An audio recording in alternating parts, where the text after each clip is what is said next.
What's up, everybody? Welcome back to Third and Longhorn. We have a special kind of small bye week preview, I would call it, just something to get us by, keep everybody fed during the bye week. You know, I, as a fan, don't know what it looks like when the bye week hits. So I'm going to kick it to you first, Oak. All right. We just got done beating Vanderbilt 27-24. The clock starts. Now we're on the bye week clock. What does that look like heading all the way to the Florida game from a personal, team, schedule, etc.? It all goes back to how you played the previous week. That sets the tone for the bye week. So if we look at this Vanderbilt game, we won 27-24. We didn't play our best ball, so we're going into this bye week. We got to improve, and the coaches are going to treat it like that. So what does that look like? I'm sure there's going to be a padded practice. I'm sure there's going to be 9-on-7. I'm sure you got to work on your deficiencies, which is starting fast. So I'm sure right out the gate, first period of practice, you're probably going to have a full speed period. Then you talk about penalties. I don't know. They might bring some refs out to practice so we can sharpen up and clean up the penalties. Whatever you put on tape the previous week sets the tone for the upcoming bye week. And judging off this game, Texas is going to have a tough bye week.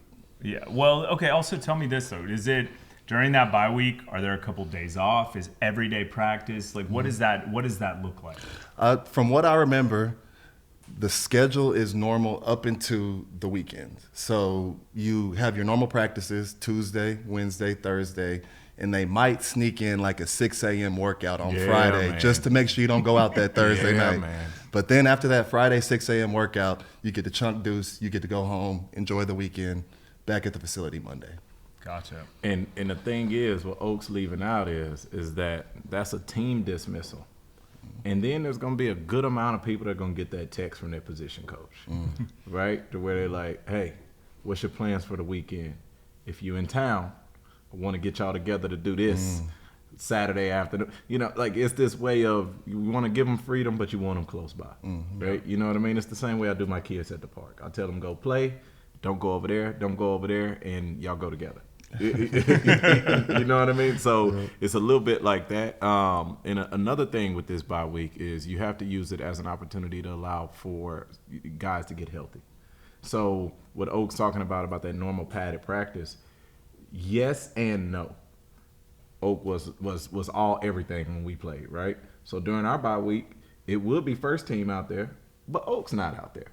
You see what I'm saying? Like you'll start to see certain guys get the rest that's needed, and nobody says anything because football is not equal, it's fair, and that's the way that it is. Like so, you'll see a guy that's playing at a high level right now, Jade. He's probably gonna get more rest than fill in the blank, and that's just the way the game goes, right? So you'll see some of that on the offensive side. I'd imagine that you'll probably see Quinn as a leader trying to get his guys together to start working on timing and efficiency and start working on different things that way. And you'll start to see these groups really just get like tight together in those moments where, because they care about it a lot, right? So even in those moments where they're off, they're not doing much, they're probably sitting together, talking together, trying to figure things out. And then it sounds crazy.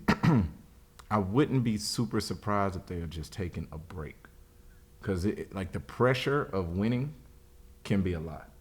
And sometimes you genuinely need to just breathe, take a second, go watch baseball. You got some good World Series going on right now. Go watch something else. Go do something else, and then come back to it, right? Yeah.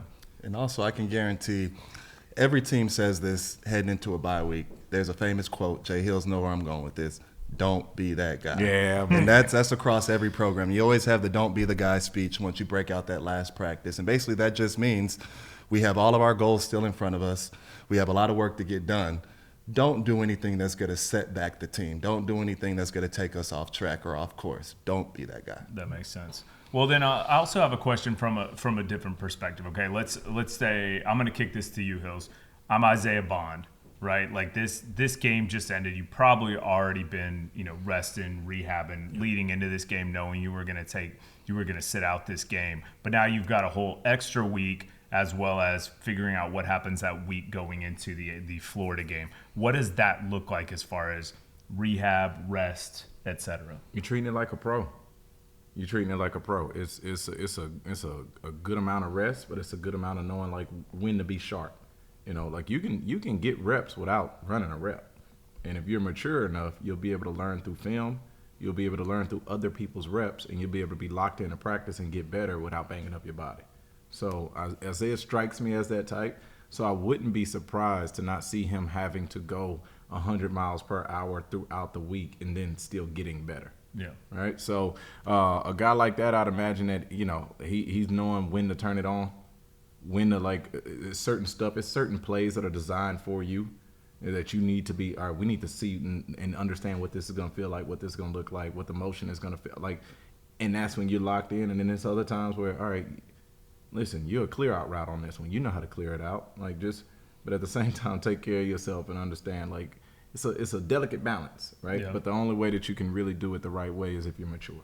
And I want to add to that, as a guy that has faced a lot of injuries, I know Isaiah Bond with the training staff, he's going to want to prove that he's healthy before the weekend because he wants to get clear before the weekend. If not, he will be at the facility over the weekend while everybody's gone at home, whatever, at the dorm chilling. He would have to be at the facility still doing treatment, still getting rehab if he's not cleared before the team gets broken out. Gotcha. So That's interesting. Gonna be in there begging Donald. Man, and it's lonely too. Yeah, man. It's lonely. You show up at 8 a.m. Yeah. Look, you gotta show up at 8 a.m. That hurts when everybody's at the everybody house. gone. Yeah. Just you 8 a.m. and there by yourself.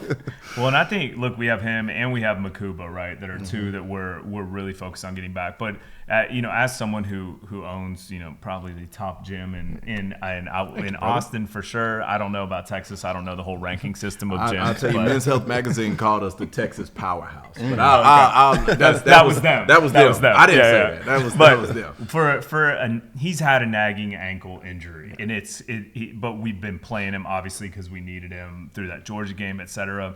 What do you do for an ankle injury like that, just for rehab purposes, or is it just rest? Yeah, I believe, man, it's the old rice is what they call it. Rest, that's old ice, school. yeah, man, don't age compression, yourself, elevation. Jay. Yeah. but no, it's again, it's gonna be a lot of cold therapy, right, to get that inflammation to go down. It's going to be some elevation there. He's probably going to be doing some exercises in there just to really get that ankle working and moving and getting warmed up before he goes out there on the field. Depending on the severity of it, Donald will have a special tape job that he's doing on him, and he'll be going to practice a little bit early before everybody else to make sure that he's ready to go. And he's probably going to be staying at the facility later than everybody else to make sure that he's doing the recovery process of it. And then when he's by himself, he needs to stay off of it. So his vacation is probably not going to look like, I don't know, going to the fair. It's probably going to look more like, you know, sitting on my couch with my ankle up, watching TV. Awesome. Well, I think that's mainly what I had. If you folks out there have some questions about things that happen in the off week, etc., put them in the comments. We will be back next week with the Florida preview, getting ready for that. And until then, we will see y'all soon. Hook 'em.